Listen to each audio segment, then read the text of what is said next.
All right. Welcome in to Purple Daily. Mackie and Judd, Declan. This is free agency frenzy bonanza week in the NFL. The tampering window is officially open, and there's been a million contracts agreed upon so far. Before we get into a checklist of like 7 different things that pertain to the Vikings, how are you guys feeling? Day one, tampering period, league year opens up in a couple days from now. Are you holding up? Have you guys been able to mainline some coffee, some tea, some Corona hard seltzer? I got some coffee right here, baby. I've been drinking it all day long. I am. So I will say this right now. It appears, and the Vikings are not exclusive to this, but it appears like there is probably a lack of movement from what the fan base would want or expect. But I have grown accustomed to understanding that patience is part of this process, and not every team can be the Patriots, which have had the craziest day. I mean, they've signed like 7 guys. I mean, the Patriots are spending their cash like it's going out of style. That being said, I thought the Vikings would have a deal or two done beyond Rashad Hill by now. But I do encourage patience because something could easily get done tonight or tomorrow that could be significant. Yeah. So, yeah, let's go through a list here. Actually, real quick, let's say hello to our friends at Corona Hard Seltzer. Then we'll go through a list of things that pertain to the Vikings, and we can just spin off all these different talkers. That's the beautiful. There we sound. go. God, I told you guys this morning. I was hoping that if Joe Thuney ended up signing with the Vikings, I would be doing a Stone Cold Steve Austin double the cans, letting it all come down. But no, don't worry. There's going to be plenty of 4th-tier guards on the market left by the time the Vikings get around to addressing their offensive line. I'm sure those guys will Stone Cold Steve Austin some seltzers. And look, I love me some Corona Hard Seltzer, but Rashad Hill, you are like, this is that's it. Just a sip. Just a sip. Just a little sip for Rashad Hill. Congratulations, Rashad, for having a job. So if you want to celebrate either the Vikings inactivity or future activity, Corona Hard Seltzer is the official seltzer of Purple Daily here. Also, Federated Mutual Insurance Company recently launched My Shield, the online client destination for risk management resources. And so if you're a business owner who also loves the purple, it's a pretty good combination for you. You should maybe go to federatedinsurance.com, find out what My Shield is all about and how they can give you peace of mind as a business owner. Or you can download the app as well. They've got trusted resources that can help your business reach another level of success. Find out more at federatedinsurance.com. And remember, at Federated, it's our business to protect yours. I'm going to fly through a list of things that happened today that matter for the Vikings. Judd, you pick one, react, and then we'll go from there. All right? Sound good? Yep. So Danielle Hunter is pissed. The Athletic reporting what we've been talking about since October, and that's not a shot at the Athletic or Chad Graff. It's just that, like, people made fun of us for sounding the alarm on Danielle Hunter because Ian Rappaport, one of the most plugged-in guys in the NFL, said in October, this is going to be a thing this offseason. He might not play another down for the Vikings until he gets a new contract. We took that seriously. People laughed at us, but, that's fine. Sometimes we're just ahead of the curve on this show, or you guys are negative. No, we're realistic. We want the Vikings to win a Super Bowl. And so he's pissed about his contract, wants to be one of the highest paid defensive players in the NFL, and that's a thing officially. The defensive end market is moving fast, but not so fast. Actually, I take that back. Just now, Ian Rappaport reporting, literally as I say this, the Jets agree to terms with Carl Lawson, Bengals edge rusher. Take one off the board for the Vikings. Hold on a second. I got to go to my my notepad. Carl Lawson just crossed off the notepad. Joe Thuney crossed off the notepad. He went to the Chiefs, the best left guard on the market. 5 years, $80 million, which is ridiculous, but that's what it costs. Yeah, but did you see the key to that deal is a very small base salary, of course, for 2021. So a small salary cap hit in the year that you needed him to take a small cap hit. They're pushing out a lot of these cap obligations, the Chiefs are, to a future window where they can just deal with it later because they want to win Super Bowls. Now, Rashad Hill back to the Vikings on a 1-year contract. So that's at least some insurance, although he might wind up starting at 1-year tackle positions before it's all said and done. No, clearly our YouTube audience too has the same thought process for Rashad Hill coming back. I'm going to go drink now. Yeah, good job. Make it a Corona Hard Seltzer. That's what you got to make it. And you might be thinking, it's whatever. Joe Thuney's off the board. That's okay. What about the second tier of guards? Well, Matt Filer just signed with the Chargers for 3 years and $21 million. That came down about 3 minutes ago. Yep. And but the Vikings continue to look for ways to clear out money for players that apparently are going to sign elsewhere. Pardon my negativity, because ProFootballTalk.com is reporting that Adam Thielen is potentially in the market for a contract restructure. They might take a large chunk, like 90% of his 2021 salary, convert it to a signing bonus and push it into future seasons so that they can save another like $9 or $10 million to the cap. But so Carl Lawson, 3 years, $45 million, $30 million guaranteed to the Jets. That's about what people thought he would get, maybe even a fourth year. So anyways, Judd, pick any of those things and react. This is a frivolous night. The Vikings have a lot of things that are coming off the board. Yeah. But go ahead. So let's put a pin in the Danielle Hunter conversation, because we've had it before. We can certainly go back to it, but let's start with the second thing that you brought up, I believe, which was the defensive ends, correct? Carl Lawson being gone now means that I think we don't know what the Vikings plan B is at guard. We do know that the Vikings plan B at defensive end appears to be the Saints' Trey Hendrickson, who has had, I think he's got about 4 or 5 teams involved in the bidding for him. But that's the name to turn your attention to if you're a Vikings fan, because that's the next guy. My understanding again was today at some point in time that there were offers into Lawson and the Shaq Griffin camp, the cornerback from Seattle, and that they had bid on both those guys. And clearly Lawson, I don't know if he just flat out got more from the Jets or more guaranteed up front or what, but he said no. So I would look at Trey Hendrickson as the plan B for the Vikings at defensive end. I'm going to throw out a reckless speculation name. I don't know that I've not heard this, but the next guard might be free agent. And I think we might have talked about this last week, Phil. Free agent for the Chargers, Forrest Lamp, 27. I think he had played left guard, started all 16 games for the Los Angeles Chargers in 2020. He's out there. I would not be surprised if they turn their attention to him. As far as the Thielen thing goes, I think this, and I might be speaking slightly out of school here, I think this is what happens when your quarterback with a massive contract says, I'm good, right?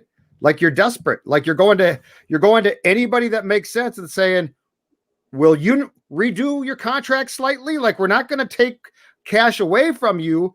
But I think the problem is this. I think up until the Anthony Barr restructure, Phil, on Sunday. So if the reports are right, the Vikings cleared approximately, by the time they were done with the Barr restructure, $12 million plus in salary cap room, right? Which is okay, but it's not great. And it doesn't give you the ability to really go in and go crazy as far as signing prospective guys. And I think what you have to look at is what guys do you have who are willing to play ball on essentially not just restructures, but renegotiations. Yeah. And those are usually guys with big contracts. I mean, it's not guys who make peanuts. It's guys like Cousins and Thielen and go down that list. And I think when your quarterback says, hey guys, I'm good. I did that last year. Thank you. But go away, that you then need to look at guys like Thielen and probably, as we talked about several times, Harrison Smith. And so that's the next step. And I'm guessing that the Vikings are pretty much desperate to try and get to, let's say by Wednesday, approximately 20 mil below the cap. And I suppose if you did some work on Thielen's contract and Harrison Smith, that's one way to sort of circumvent the fact that your quarterback, I believe, told you to buzz off, as far as I can tell. This feels like a disaster day one. I'm just going to lay it out. Things are moving fast. And some of the names that were at the top of the Vikings list, I mean, think about it this way too. The Vikings spent the last week and a half cutting players. There's a dog barking outside my window that's pissed about the Viking situation. Listen to this. No. Oh, I can hear it. Wait. No, dude. Stella? I speak dog. That dog, that is a Russell Wilson. And you know what that dog is saying? Fire Pete Carroll before you trade Russell Wilson. And I agree with the dog. Fire the coach. I mean, here's what it feels like. The Vikings spent the last week and a half, 2 weeks clearing cap space to wind up with second, third, and fourth tier free agents that they may or may not get. So Thuney's off the board, Lawson's off the board. I guess they could still wind up with, like, best case scenario right now. They wind up with Trey Hendrickson, who, by the way, Trey Hendrickson had like 54 pressures on 370 pass rush snaps last year. So he was a very good He's a pass beast. rusher, and Pro Football Focus rated him very highly. So it wouldn't be the end of the world plan B if Trey Hendrickson wound up as your opposite bookend to Danielle Hunter. But like here's the headlines today are the Vikings whiffed. And when I say whiffed, I mean it was reported either by Judd or other credible reporters that they had legitimate interest or made offers to Joe Thuney, off the board, Carl Lawson, off the board. I don't think they had an offer into Matt Filer, but he is widely regarded as the second best guard available in free agency. He's off the board. And your future Hall of Fame pass rusher, Danielle Hunter, on top of you whiffing on these free agents, has said, just in case there's any ambiguity here, we're pretty much not going to play a snap for the Vikings until we get a restructured contract or a trade. So you've got this mess in front of you. You have one solidified offensive line spot. You've got 0 solidified defensive line spots because Pierce hasn't played a snap in 2 seasons, and Danielle Hunter is basically holding out at this point. I don't know. Can you guys paint a more positive picture, or am I right in saying this is kind of a disaster day one for the Vikings in free agency? I think, well, disaster might be too strong because my expectation is not as high as the Vikings is. I mean, they were a 7-9 team. They underachieved. I don't see them. I'm sorry, but I don't see the path to Super Bowl contender. And so I would consider it a disaster if they were all in to add a few chips and say, we are going to the playoffs and damn it, we're going to win our first championship ever, right? They're not there. I think it's a disappointment. But here's the most important thing. Much like with children, I think it's a reality check. I think you could sit the Vikings down right now and say, Ricky, Mikey, what did you guys really expect? I mean, players are not going to be running to your team. It's not that attractive right now. Personally, I don't think that there are guys that play key positions on this team, key positions who are embraced as being, if I'm Tooney, which I believe is the correct pronunciation, right? I thought it was Tooney, but I've heard Tooney all day long, so it's Tooney. If I'm him, did I say to myself, okay, here's the deal. I got offers from a lot of teams here. Includes the Chiefs and the Vikings. Let's see. Who do I want to block for? One of the greatest quarterbacks, I think, probably, to play this game. And by the way, a guy who I think people love, and they should. Or do I want to play with Kirk? Okay, I'm going to pick the Chiefs. So I think it's a disaster if my expectations were higher, but they're not. They're tempered. And I would urge the Vikings to take a step back now and look at the reality of their situation, which, by the way, internally, Phil, to your point, and this is why this is such an important storyline. It starts with one of, if not your best player, because Danielle Hunter, when healthy, might be your best flat-out player, being unhappy right now and making noise and not staying quiet. And in fact, responding to Chad Graff's story with a tweet saying, your speculation that I would leave my agent is absolutely wrong. And then not denying another word of what Chad wrote, which is essentially this guy's not going to play unless he gets a new contract, right? So I would urge the Vikings to look inside their own TCO Performance Center house and to get it straightened out before I really start to go into panic mode about, these guests did not want to come to my house. Why? Might be a reason for that. And it's, I'm sorry, but Danielle Hunter not being happy right now is one, a huge story. And two, if I am looking at your team and considering it, damn right that I am looking long and hard at the fact that one of your best players is basically not happy, not satisfied. And I would say, why is that? Yeah. The more you speak, I just sit here and get worked up and pissed off. And I just here's where I'm at with this right now. Okay. It bothers me that this franchise, and I'm going to give some tough love to the fan base. Okay. And I'll preface by saying again, our mission on this show is for the Vikings to win a Super Bowl before we die. All right. We've been saying that since we started doing this show almost a year ago now. And so everything negative through these microphones is not meant to just be negative for the sake of being negative. It's meant to say, hey, this is a course correction acknowledgement. Okay.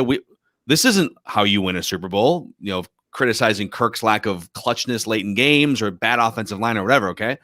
And I just want to say that when Ian Rappaport, one of the most plugged in guys in the entire league, he's getting fed information from agents and from the league. All right. He works for NFL Network, for God's sakes. When he reports in October in a tweet that Danielle Hunter may not play another snap again for the Vikings because he wants to be one of the highest paid defensive ends in the NFL. And that news, outside of our show, okay, just to get on a soapbox for a second, that news is met with crickets for 5 months. 5 months. People sat there for 5 months and they were like, oh, that's fake news. Oh, you guys are just being negative. Clickbait. No. When somebody that credible reports something like that, and then, by the way, when your team captain, a guy who has the 5th most catches in team history, Kyle Rudolph, writes a 2,000-word ode to the franchise and to all of his friends and favorite teammates, and he names about 30 or 40 names or whatever it is, and he doesn't name the starting quarterback. Like, these things matter. Read between the tea leaves. Your best defensive player is pissed. Your team captain doesn't name the quarterback. Your star receiver, Stephon Diggs from 2 years ago, skips practice for 2 days and takes, a $200,000 fine or whatever it was because he was pissed about the system. Yep. Quit sticking your damn heads in the sand. It's okay to criticize your team if the goal is for them to be better and win a Super Bowl. And the tea leaves have been screaming at you for 2 or 3 years. Something is off. Not everyone's on the same page here. The offensive line isn't right. The scheme isn't right. Certain players feel like they're being slighted by the system or financially or by the front office. Okay, these things are brewing. This isn't fake news. It's not being made up. This isn't just like hunky-dory. Get your 2 defensive players back from injury and go sign a guard. Like Joe Thuney could have signed here. The Vikings showed interest. Why didn't he? Because he looked at it and he said, you know what? I know you guys just spent 2 weeks clearing cap money for me, but I'd rather go play for a better team. Mm-hmm. Like, be realistic about where you stand. And the Vikings have stuck their head in the sand for years and years. I should say for the last 3 years, not years and years, 21, 20, and I'm okay with what they did coming out of 2017. The last 2+ years, they've stuck their head in the sand. And now they're going to try and run this thing back. They're going to try and get it back to 9-7 or 10-6, which is, by the way, at this point, pushing a rock up a hill because of the names that have come off the board today in free agency that didn't sign with you. Okay. And you're going to try and run this thing back to keep your jobs. The goal isn't to win a Super Bowl here. The goal is to avoid being a train wreck. And I'm sick of it. Like, quit being afraid of going 3-13. You've been around for 60 years. Win a damn Super Bowl and plan to win a Super Bowl for once. Sorry. That was good. No, that's great. Yep. Bravo. bravo, You're exactly right. It just irritates me. Well, and it should. And the problem is that the Vikings are so incredibly, and this probably does start at the top, so afraid of being awful that they don't know how to get to a championship type of team. And so they just want to basically be good as much as possible. But the reality is, if you go so day one of going out and trying to recruit the very best of the best free agent crop, what do you have to sell? I mean, you got a great stadium. You do have that. You've got a great practice facility now. You do have that, but you have a 7-9 team. You have a quarterback who, I'm sorry, I don't think is beloved. And it's important that the quarterback is relied upon and to a certain degree, really well respected. You've got a coach that I think now is perceived by a lot of people as not liking offense, as being a cantankerous coach, as being a guy who for a while here did a very good job. But I mean, I think there is a case to be made that Mike at this point in time is probably not the right guy for this team and where this league is going as a head coach. Okay. As a defensive coordinator, he might be outstanding still. I don't know, but it is hard when you go, I mean, you're essentially going to Bel Air, right? Like, you are going to the ritziest of the ritziest and saying, play for us. And they're like, okay, show us your house. What do you got going on? And I mean, these guys aren't dumb. They've certainly sat down and been contacted even before the legal tampering period began. And now the good news for fans and the Vikings, if you want them just to be good. So if you're here sweating 3-13 and you're like, they got to get back to 8 wins or something like that. The good news is, I do believe that there is going to be a huge crop of what I would call probably 1.5 to 2 free agents who aren't going to be signed because the cap is so low. And I think that those guys are going to be glossed over much more this time around than ordinarily. And so there is going to be a chance to get some decent talent. But I mean, if we're talking about selling yourself to the best, I just don't think right now that this Vikings team is at a place where they are going to be perceived, if you're being bid on by 5 to 6 teams, as the most desirable. And I mean, that's before the cash. And I don't know what they potentially offered to players, but I'm just talking about as a landing spot. I mean, Tooney is the perfect example, right? It's the Kansas City bleeping Chiefs with Patrick Mahomes. Dude. And you're like, we want to, you're going to be our star. And he's like, hold on a second here. So yeah, I mean, it is what it is, as our friend Kelly Campbell used to say, Phil. I mean, like the biggest phobia I think we have here, following the Vikings for years and years, we've been lulled into this sense that 9-7, 10-6, 11-5 is the trophy. Like that's what we think. Like that just because of the way that this franchise has played itself out over time, that they're never 3-13. Once every 10 or 15 years, they have a train wreck season. And so the trophy is avoiding the train wreck. That's what has happened with this franchise right now. And so rather than holding them accountable to a higher standard that I think is fair after 60 years of never winning a Super Bowl, we should, like, this might sound crazy to people that have been stuck in 9-7, 10-6 mode.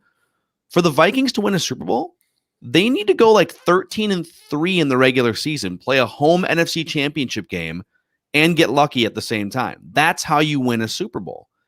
What have they done at any point since Kirk Cousins signed to make you think that they're about to go 13-3 or 14-2 and just steamroll through? Like people think, oh, if they just get a couple defensive players back in from injury, then they're going to be back to 10-6. Who cares? Who cares? That's not the goal. The goal isn't to you don't get a trophy for going 10-6. You don't get a trophy for re-signing your running back to a top 5 contract. But the problem is they care. The team cares. The Wilfs care. They don't ever want to be when the Wilfs bought this team, their goal, I mean, they talked about this. Their goal was to, at that time, emulate what the Giants were doing because they grew up Giants fans, which had been, since Parcells came in, a lot of good football and a few championships. But it seems where the message or the blueprint got lost was the goal is you're consistently good, and then you pop and win a Super Bowl here. And then you might get bad for a period. But it's almost as if when 2009 came and they almost popped and they didn't, it's almost as if they fell in love with just trying to be good. And then 2010 was a disaster and things went downhill. And it was like they said, we can't be here. Right? Like we can't be at this place. Okay. So then you got competitive with Mike, which was great, but you've never popped or, you know, aside from 17, come close. You did then. And that felt a little fluky. That was a good team. It felt a little bit on the fluky side back then, but it's almost like now the drug for them is like 10 wins. Like that's the drug, dude. And it's nuts. And like, I get that we're one day into the tampering period. And so there are still things that can be done. So I don't want to go too all in here yet. I want to give them the week they've got moves, they've got irons in the fire, and they've got contract offers out. And I get all those things, but the biggest glaring issue, and people are going to say defense. Defense has not been the biggest glaring issue. Defense took a step back last year because of injuries, okay? And because of losing some of the guys that were a key part of the 2017 team to either age or free agency or what have you. But make no mistake, if Danielle Hunter was healthy and if Michael Pierce opted in and if Anthony Barr didn't miss the whole season, and now your cornerbacks are a year better, like your defense may have statistically been bottom 5 last year. It's not a bottom 5 defense. The defense is going to be top half of the league, just getting guys back next year. Okay. So let's start there. But you've had, since Rick Spielman joined this franchise in 2006, 2007, over that time period, according to Pro Football Focus, you've had two in 15 years. You've had 2 top half of the league pass blocking offensive lines. So in basically 90% of the seasons that Rick Spielman has overseen this organization, they've had either bottom half or even worse, in many cases, pass blocking offensive lines. You have a statue quarterback who doesn't feel pressure very well compared to other non-mobile quarterbacks. The stats bear that out. Kirk Cousins took more self-induced sacks last year, according to Pro Football Focus, than any non-mobile quarterback in the NFL. He thrives when he has a clean pocket. And where are we at one day into free agency? Not only haven't you added, you've whiffed on Joe Thuney, you've whiffed on Matt Filer, you lost your above average left tackle. And so your offensive line, one day into free agency, is actually a lot worse than it was a week ago. Think about that for a second. And I get that I'm overreacting after one day of free agency, but my God, the fact that, and then Judd's been reporting this, the fact that they went into this free agency period thinking, okay, we're going to clear cap space. And with whatever cap space we can clear, our first priority is defense. What planet do we live on? If you want to win a Super Bowl, look at the last few teams. I mean, look at the last 20 years. Offense and passing games drive Super Bowl championships. Not that defense is irrelevant, not that there haven't been defense-forward teams that have gone on to win Super Bowls.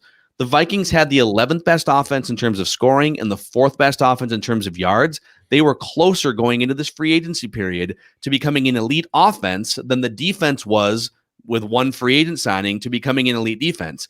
And yet your mental strategy going in, according to reports and Judd plugged in, is defense first. We got to get another pass rusher in. No, you need to protect Kirk Cousins if you're going to still pay him top 5 money. And so this whole thing feels backwards. I'm overreacting after one potentially bad day in free agency, but it just feels like the whole thing is being kicked forward or just kicking the can down the road one more year until they blow it all up. And that's kind of where I'm at. Am I overreacting? You are slightly, but the problem is they're not reacting correctly. I think if you take a step back and look at what they're doing or not doing, they are, as was just pointed out in the comments, calm down. They're going to sign guys tomorrow or the next day, and they will, okay? But that's not the question. The question is, are they going to sign guys and be a better football team after the free agency period is over? And then the question becomes, how much better are they going to be? And look, if you're going to whiff and you're not really going to improve yourself, I guess my question is then, when people called about Kirk Cousins, why didn't you listen to him? There were opportunities here.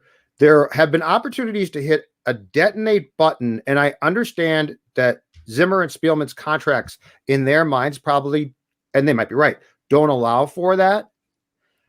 But what I would like to know, and of course, we won't get an answer to this question, but what I would love to know from them is this: what's your strategy exactly? Like, let's sit down and you tell me, like you explained it to me like I'm 5. What's your strategy here? Because if your strategy is to get to 9 or 10 wins, that's not a great one. If your strategy was, like, I could tell them, okay, you took a shot at Kirk. That was a really awesome idea. Like, you didn't have that quarterback and you took a shot. But I can now tell you unequivocally, as your football counselor, it didn't work. Like, if San Francisco indeed called about Kirk, you got to listen to them. And you got to say, I wonder if we should do this. It might be very smart at this point in time. They are straddling a tightrope that feels like they're all going to fall off and lose their jobs. So there was a chance here, I think, to hit a reset, to do things differently. And by the way, so now let's just back this entire thing up.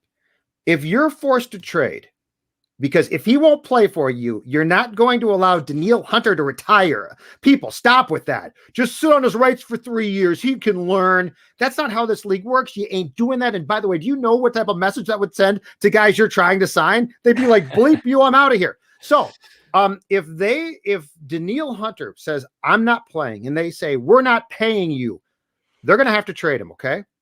If Danielle Hunter gets traded, let's say in April, you tell me this. Where is this team? With all the guys back. Like, honestly, dude, back. Where is this team? If you know right now that you are on a collision course with Danielle Hunter, and you might be, I don't know. But if you are, where, Phil, you tell me right now, Dex, you too, where is this team at if he has to be traded, and there's a chance that's going to happen. If he has to be traded, it means that you aren't willing or able financially to pony up top 5 at his position money, which, by the way, I just would. Like if I'm trying to push forward with, if I've done all this work to clear out space for 2021, and I'm gonna pull all these teeth out, to make room, and I'm gonna strong arm Anthony Barr, and I'm gonna cut Kyle Rudolph, and I'm gonna restructure Harrison Smith and Thielen, then I'm not gonna stop short at giving Danielle Hunter a contract extension. So I would just give him the contract extension. But if you deem that he has to be traded, then everyone should be fired, for one, because then you just did all this work for 2021 and then traded a Hall of Famer before the 2021 season. So, like, what are you doing? You're all fired. Like, what are you doing? But if he has to be traded, you can't win big anyways. You probably can't win big, period, this season, unless you pull miracles out of your hat the next few years. And so if you have to trade Danielle Hunter going into 2021, what makes you think you're making the playoffs? What makes you think you're winning 11, 12 games? I saw that somebody put out a comment on the YouTube page about 10 minutes ago saying, well, an 11-5 team won the Super Bowl last year with the greatest quarterback who's ever walked the face of the earth, who takes pay cuts to the cap every year to clear room for his own team to stockpile talent. Yeah, that team that went 11-5, he had to learn a new system the first half of the year. And then after the bye week, he mastered that system and they never lost a game for like 2.5 months. Yeah, let's make a comparison to the Tampa Bay Buccaneers and Tom Brady. Well, they have an immobile quarterback who is a cyborg and the greatest of all time. So anyways, Dex, what do you think about the Danielle Hunter question? Well, first off, Eli Manning won a Super Bowl at 8-7-1, Mac. You don't know what you're being so negative about. They only had, two Hall of Famer defensive pass rushers, and they schemed up how to stop Tom Brady. Well, Max Zimmer can do that with Shamar Stephen and other guys. I don't know why you're being so negative. Look, to kind of flip it and answer, why do I do this to myself? Why do I be a Vikings fan? I was texting with my buddy Eric yesterday, who's just a diehard Packers fan, and we were going over the Aaron Jones contract with him. And, as some of our listeners and fans have pointed out, they think I'm this now new bandwagon Packer fan. And as I explained to Judd when I started jumping on this wagon, I said, I appreciate great football. And that's what the Packers have mostly done over the last few years, especially last season. So when I'm watching the Vikings just continually shooting themselves in the foot, it gets really difficult to continue to buy in. It gets really difficult when the Minnesota Twins lose 19 consecutive playoff games, and I watch the Kansas City bleeping Royals, go to back-to-back World Series, okay? Raise your expectation. This is not me admitting that I'm jumping ship and I'm going to be a Royals and or a Packers fan. But at the same time, I want that sweet taste of victory because I've never experienced it. So I suffer, right? It's insanity. I literally am suffering because I want to see this happen just once. That's all I want, is just one little taste. And at this time where the Vikings are heading right now, with all these guards coming off the market, and if you have to trade Danielle Hunter, honestly, just start over. Just literally hit the reset button. There's no point to repaying for another guard that's out there still. Just hit reset. The Cleveland Browns have been perpetually awful for 25 years, and now they're on the doorstep of making some noise in the AFC. Do you think anyone's mad about the Cleveland Browns being upset or being a doormat for 20 years? No, because they finally have the right pieces in place. So raise your expectations.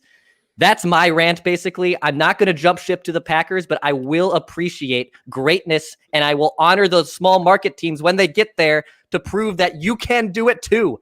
So that's where I am. I need more seltzers. I only have one more left. Love it, dude. Oh my goodness. Get to that liquor store as soon as possible, Declan Goff. Fighting words. By the way, that, he's slamming it. That's good. Yep. Here's the good news. Okay. If the Vikings whiff on a bunch of free agents, there's still things to do over the coming months, like golf.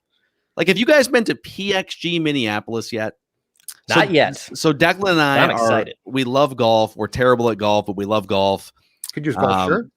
So PXG Minneapolis is a golfer's paradise. And right now they are stocked with PXG's newest goodies, including the Gen 4 golf clubs, drivers, fairways, hybrids, irons, foot wedges. If you're Declan and I, kicking that ball out from behind the tree trunk once in a while.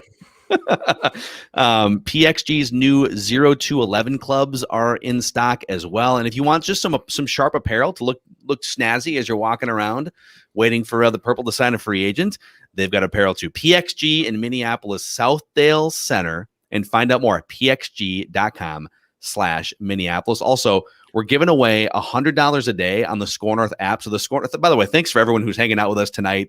We're doing this emergency late night episode of Purple Daily here. And the Score North app is your hub and your home for all of our Score North content. So Purple Daily, Mackie and Judd, the Scoop with Doogie, the Ride with Royce, Judd's Hockey Show, the Ride with Royce Unchained.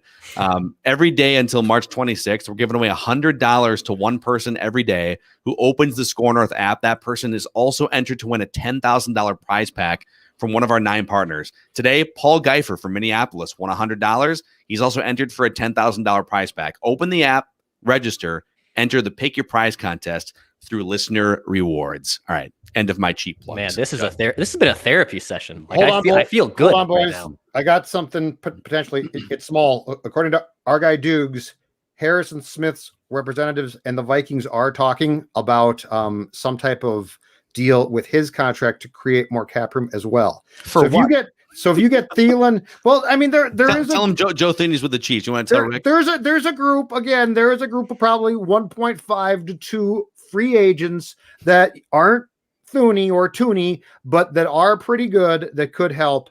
My feeling about this entire discussion, quite frankly, would also be different if I just flat out trusted the vision more.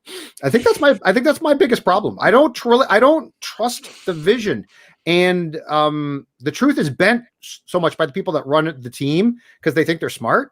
And there's a lot of times where I'm not so sure that they're as smart as they think that they are. I think if I trusted the process that the Vikings had, I would probably be a little bit more like, okay, it's going to be fine. But it's just so hodgepodge right now and all over the map when it comes to where they're spending and who's spending what and where the emphasis is being placed. And I think I go back to my biggest problem is I know in my heart that the coach is all about one thing, the defense. And the coach really believes, I think, that if his defense comes back and let's say they're top 3 to top 5, that damn it, we can win a Super Bowl. And I do believe he's right.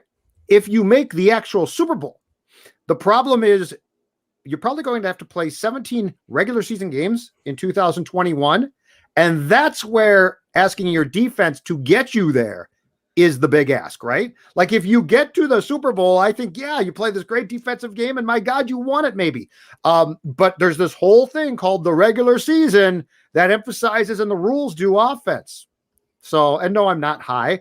I'm trying to articulate why I don't trust this whole thing and why I have a lot of questions that I would love answered about what they're doing as far as the process. I want to tell you a little story here because Judd's too humble to tell it himself. So Zachary Pell puts on the YouTube comments, does Judd just pretend he has sources? So I know that a lot of you have probably discovered Purple Daily in the last couple of years and you're new to the show and you just think, oh, these are just a bunch of wacky, sort of angry, gray-bearded weirdos. My parents' basement right here. So Judd's background is Judd was a Vikings beat writer for like a decade. And during the Brad Childress era, like the Mike Tice, Brad Childress era, Judd broke almost every Viking story in like the 2007, 8, 9 period. He was the lead Vikings beat writer for the Star Tribune and also for 1500ESPN.com. And so, yeah, Judd has now like morphed his career into being fun, wacky, hot take, talking head guy. But he's also a columnist, and he's also very plugged in when he chooses to be into NFL circles. And so, not to like rip on any of the local writers or anything, but like Judd has broken more things in the last 48 hours than a lot of the local media members in town. So yes, Judd does have sources and they are legitimate. So yes. But they have been questioned for a long time, back to the Favre days when everyone said on the Favre stories, who are your sources, Olgad? You just let it. It's not real until you unveil your sources. If you don't tell us who all your sources are, it's never going to be real. In fact, we'd like their emails, cell phone numbers, and their names. And what's Rick Spielman's cell phone too? And as Mark says, he's also high, despite all those and things. And Noel says Judd has PTSD as a result. Well, that's true. That's actually true. Noel must know my stories because after 2009 and 10, Chip Scoggins and I, PTSD football reporters, no question about it. I won't deny that one. I'm not high, but I do have football PTSD. Hilarious. Real quick here. So if Rashad Hill, who just re-signed with the Vikings, he's been a very good sort of swing tackle backup, and he's been with the Vikings for like a half decade. He's gotten better. I think a lot of people early in his career just sort of wrote him off because he was very much a turnstile early in his career, but he's played limited snaps, but he's been good in those limited snaps. If Rashad Hill has to start at left or right tackle for the Vikings this season, how would you feel? First of all, I'd feel terrible because he's a backup, and he started something like 8 or 10 games in 2018. He started one game because of injury each of the past 2 seasons. Here's my guess. If this has to be internal, my guess is that if they didn't draft someone to start at left tackle from day one in this coming April draft, that they would move Brian O'Neill to left tackle, and very worst case, Rashad Hill would be plugged in at right tackle. I don't think there's any way on God's green earth that Rashad Hill starts the game at left tackle. If they don't do something, though, by the draft, my guess is that if the Northwestern kid Slater's there, they take him, attempt to plug him in at left tackle, and O'Neill stays at right tackle. So I don't foresee a scenario in which Rashad Hill, knock on wood, is anything but a backup, which he's fine at. He can step in. You do not want Rashad Hill starting for your team. Yeah. That's a bailout. It's good insurance. And if he has to step in for 2 or 3 games, you feel good about it. But, think of how many Twins players, like, Jake Cave, once in a while, he can get hot for a week in place of Byron Buxton. I don't need Jake Cave starting for 160 games. Yeah, this would be like kind of where Luke Hughes, right? Something like Luke Hughes. Hey, mate. Hey, what's wrong with that guy, Ricey, mate? By the way, stuff, mate. Here's what's tough to swallow, and I think they had more cap space going into the offseason than the Vikings, so it's a little bit hard to fully criticize. But the Los Angeles Chargers went into the offseason and said, all right, we got this quarterback. We invested a high first-round pick for him. He was the rookie of the year, Justin Herbert. And we just want to make sure that Justin Herbert has all the resources and tools that he needs to be successful, okay? And so they went out today and signed the best center on the market, Corey Linsley, from the Green Bay Packers, which, by the way, that's a knock. Like the Vikings definitely gain when the Packers lose the best center in the NFL. Mm-hmm. And then they signed Matt Filer, who is probably the number one guy on that second tier of free agent guards, to a 3-year contract. They basically retooled the interior of their offensive line to help their young stud quarterback. And we can sit here and debate Kirk Cousins and whether he's the guy and whether he has the it factor late in games and whether he's a great leader or not or worth the money. But ultimately, why would you pay him that money and then sit here with 4 question marks along the offensive line going into his 4th season as quarterback? It is mind-boggling to me. Because the only answer to that question that I can come up with, because it makes no sense, is this: because you have different people with different agendas. And the GM said, Mike, you and I rightfully don't think the Case Keenum is great. So let's go get the best quarterback on the open market, which was Cousins. And those type of guys do not become free agents much at all. But then Mike was like, yeah, that's cool. But Rick, I'm a defensive guy, right? And so we need my defensive guys. I got to have my defense.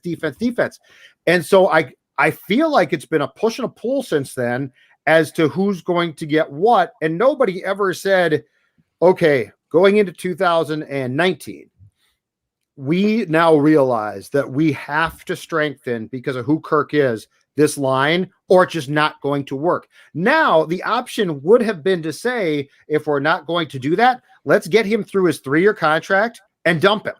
But they didn't do that. So that's where I don't understand what the thought process is, because it would have made sense to say, we took a shot. He's not who we thought as far as pressure goes. We would actually have to spend too much on the line. So what we're going to do is take him through the 3 years of the contract and move on, which would be going into 2021. That's what makes this so confusing to me. And it's why I've got a lot of questions about the intentions here, because we never seem to get a definitive person making the decisions that put the pieces of the puzzle together accurately. Yep. So, all right. So we've done a lot of complaining here. I think we've gotten that out of our system. McDaniel's still available. Greatest stance of all time, man. Honestly, that leg, that great leg. As of right now, as we sit here, there are still options available. Dunlap, 32 years old, pass rusher since 2010 with the Bengals. Judd reported earlier today the Vikings have interest in him. I could see that happening at some point. Shaq Griffin is still sitting out there, and the Vikings reportedly, according to Judd, have an offer out to him earlier today. So they could still upgrade at cornerback. They could still upgrade at pass rusher, and there will still be better offensive guards to be had than Dakota Dozier. So literally anyone with a pulse, I think, might be better than what Dakota Dozier gave you last year. Poor Dakota Dozier. So we'll see. It's not his fault. It's the coach who made him a starter. Yeah. And so there are still solutions out there, but I think the question here is, are there enough solutions out there in the remaining free agents and in the upcoming draft, in which you only currently have one pick in the top 75 picks, to make you a Super Bowl contender in 2021? Because that's what we're talking about here. This isn't just take a step forward. If you're the Dolphins, all right, take a step forward, right? If you're the Jets, take a step forward. If you're the Vikings, Super Bowl is your goal. You have Mike Zimmer still, Rick Spielman still, Kirk Cousins. So do you guys think, let's start with Declan here. Do you think there are enough solutions on the board starting right now, knowing who's off the board, to turn this thing into a Super Bowl contender in 2021? Free agency wise, no, zero chance. Zero chance. I mean, Trey Turner or who is the best offensive lineman available? You're looking at I'm looking at a list of guys right now on Spotrac even, and Joe Tooney's off the board, Corey Lindsey's off the board, Kevin Zietler's off all the good ones are off the board. Unless you got some other crazy move up your sleeve, if you're tricky Rick Spielman and you plan to literally swap quarterbacks, because I know what the ceiling is with the current quarterback. All right, the ceiling, we've already seen it. And that's why I was interested in signing the best offensive guard available and just pulling it up and saying, let's do this, because number one, it was either going to allow Kirk to cook, or B, it was going to prove that, guess what? Kirk Cousins, even with average to better interior line play, is still Kirk Cousins. Okay, he's still who he is. So no, I don't look at anything right now and say, oh wow, if they just find a little diamond in the rough here, it's a typical, also like a Minnesota Twins sign. Let's find this little fifth starter that no one's ever heard of, and we'll pluck him in here, and we'll get him with Rick Dennison, and look out, world, because we got a zone blocking scheme, and it's going to be great. No, I am much more trending towards still being a 7-8 or 7-9 team, because that's basically where they're at. I'm going to say this for them. One of, if not their best player, is pissed off, not happy. A malcontent right now, perhaps. I don't know. That has to get solved. That has to get solved, because we could talk till we're blue in the face about this team and its roster and what they do or don't do. But if Danielle Hunter either is not healthy or he is, and he does not show up because he does not have a new contract, boys, I think that our conversation is mute. I mean, I don't think that we could talk about, is this team going to be potentially a playoff team if he's not going to show up for camp and he can't play. So I will continue to come back to that. To me, you need to get that in some way, shape, or form resolved. And if he has to be traded, then you're looking at a detonate button to me that you should have been starting to hit if and when there were calls on Kirk Cousins. Yeah. So I really think that is the underlying story that perhaps now will be acknowledged for what it is, but it's a huge deal. It is a huge deal. Hey, question on the screen here from Jesse from Score North Facebook, actually. Judd, any more steam on the Orlando Brown Ravens trade front? I've not heard a thing about it, but you know what? If you go back to the Trent Williams situation where the Vikings tried to acquire him from Washington, but before he went to San Fran, and by the way, had an unbelievable year at left tackle with the Niners. That was during the draft. So I think the Orlando Brown Jr. thing right now is on hold because of the pursuit of guys on the open market. Mm-hmm. And I think if it's going to come back and potentially be revisited here, it's going to be more probably towards the draft again. it's probably not going to be in the next week or so because there are guys that the Vikings probably need to pursue right now. So I wouldn't say that they're out, but I also would say that there's probably been, because he's going to be traded, there might be an overall pause button hit on that one. And that actually might extend beyond the Vikings. Yeah. Whew. Wow. What a day today. Just like a day of a million news nuggets pertaining to the Vikings, but ultimately it's a net negative today. It's a net negative today for the Vikings. I think it's a reality check. I think it's a reality check of players telling you where they think your team stands. And I think that they are telling you the right thing. And I do think that the Vikings are going to sign guys. And I do think that people are going to be excited. But you went shopping at Saks. Yeah. And you couldn't afford your credit card bounced. Or I'm sorry, it was declined. And now you're back in the Sorry. parking lot looking for another credit card, and all the stuff that you were going to buy is coming off the shelves while you look for your other credit card. Oh, I know I got an Adam Thielen card in my. Just let me go find it. And my advice right now for Rick and Mike: go to a box store Yeah. because you can afford that. Like the box store will sell you stuff, but Saks basically said you don't belong here, and those players aren't wrong. I'm sorry, I'm not jumping at the opportunity to come here right now. If I'm an upper echelon free agent, given what's going on, unless you blow me away financially, which obviously they can't do.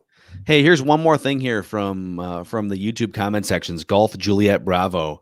So there's been some pictures taken of the Patriots team plane at MSP Airport today. I saw one of those. Yeah. Are they here to pick up Kyle Rudolph? What are they doing here? Okay. First of all, it's literally the team jet. So it's not like their small plane with like a Patriots logo painted on the side. It's their jet. I saw this once. I forget if it was at MSP or where, but I saw this once. It was the Cardinals jet, the team jet. Like, so it's painted Cardinals colors. And I was like, what's going on here? This is exciting. It was nothing.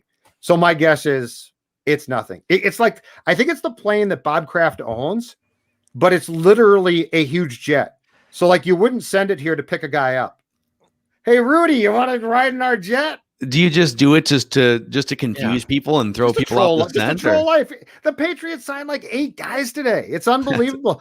Belichick was like, you know what? This Brady Super Bowl thing is BS. I'm going to sign as many guys as possible. The Patriots are spending like drunken sailors today. Oh, how about this news nugget here? So while we were doing the show here, so not only did Jameis Winston sign back with the Saints, but Jeremy Fowler from ESPN is reporting the Bears were a suitor for Jameis Winston before he signed with the Saints, per a source. Chicago exhausting all options. So I wonder if that means that teams have just given up on Deshaun Watson at this point. If the Bears have said, well, I guess we'll just try and sign Jameis Winston. I think you got to explore your backup plans for potential starting jobs, but I don't think you're giving up. Like Deshaun Watson is not going to play for the Texans. And again, are you really going to squat on his rights for years? Like, I believe that Deshaun Watson will sit out before he plays. And if you allow him to do that, that's a really bad message to players. And I understand it hurts to lose him. I will say this one. Did you guys hear the steam? Trubisky to San Francisco? What? No. As Garoppolo's so Garoppolo, because he's always hurt, San Fran has basically come out and said, we have to get a backup that we know can play. And so they are in talks or interested in Trubisky. But all of this leads me down the path of there is zero stability still. And I don't know if this would probably not be for 2021, but San Francisco almost purposely has zero stability at quarterback, right? Yeah. And I'm sure Deshaun Watson would be awesome there. I'm not sure he would be traded there, but I'm just saying, I think they're very much trying to leave the door open for a change as soon as possible in San Francisco quarterback. By the way, the news of Jameson Winston being signed, there's a kerfuffle on who broke it first. It wasn't Rappaport. No. It wasn't Schefter. Shams. Shams had Jameis Winston right before Rappaport. Shams? Who gave it to Shams? I don't know. Shams is plugged NBA in, man. player, probably. Probably. Either So NBA player. Yeah, they share an agency or something, right? Some New Orleans Pelicans player who's tight with Jameis, I'm sure. Maybe something like that. Oh, But that's Shams, not man, good. Shams breaking news. When Shams is the more exciting news than anything that the Vikings did today, kind of sad. Kind of sad. Amazing. Oh, well, come on, Rashad Hill. You're not excited, Declan? I'm out of Corona Hard Seltzers. That was my last cherry seltzer. I'm out. I'm gone. And it's 8:45 on a Monday. I don't think I'll have time to run to the liquor store here. So. Well, we should probably shut up and post this before the Vikings go out and make us all look like idiots and like some, make a big signing of some kind. So this is great. We appreciate everyone hanging out with us. We had a vent line amount of people watching this tonight, and so if you're new, this is Purple Daily Vikings entertainment on YouTube and via podcast. The Score North app is where you can find daily episodes of Purple Daily, Mackie and Judd. Also, you can find weekly Scoop with Doogie and Royce Unchained. And we appreciate everyone hanging out with us. Any final words before we say goodbye here from the TCL studios? Yeah, hang in there. Hang in there. They'll sign some guys. Well, there will be things to talk about. I didn't feel like the events of today were going to lead me to believe that they were a Super Bowl contender for 2021. So I can't say my feeling about this team has changed greatly, but I do think that they will sign some tier 2 guys here pretty quickly. Yeah. I need to sleep on it. I just need to sleep on it. I'm sure I'll be better tomorrow, and I'll sip some Kool-Aid once I figured out that they'll sign some guard to a $12 million 3-year deal. I'm sure that'll really enlighten me and make me happy again as a Vikings fan. I've moved on to baseball season, so you guys. Keep Purple Daily along. Oh yeah, your baseball team has just dropped 18 consecutive postseason games. That's a good place to go. Hey, J.A. Happ was perfect through 2 innings today. Okay, so look out, fifth starters. Wait, okay, look out. I believe it's J Happ. Is it J.A. Happ? But I think his name is J Happ. J, yeah, it's pronounced J. It's pronounced J. It's just it's spelled wrong. Sure. 2 innings, nice start for him. Stretched out for the postseason, according to Rocco, with those 2 innings. Yeah, because he ain't getting a third. Stretched out for the Cody Stashek 4th inning appearance when the lineup's through the 3rd time in a row. Okay, let's be done. I gotta go. All right, thanks for hanging out with us, Mackie, Judd, Declan. We'll see you guys tomorrow on Purple Daily.